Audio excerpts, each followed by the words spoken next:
And did you believe in God? Oh, yes. Do you now believe in God? Now?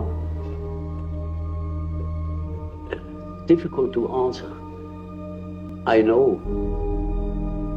I don't need to believe. I know. Man, how lucky are we to still have video? Like, YouTube could be a blessing. Like, that's Carl Jung before he died in the 1950s. This dude did an interview and asked him what he believed about God. The sad thing is, if you watch the whole interview, the guy didn't follow up. He changed the subject after asking Carl Jung what he believes about God. If you don't know who Carl Jung is, he's kind of a disciple of Freud, one of the first psychoanalytical school, but it was an interesting answer. He said, I don't believe in God, I know.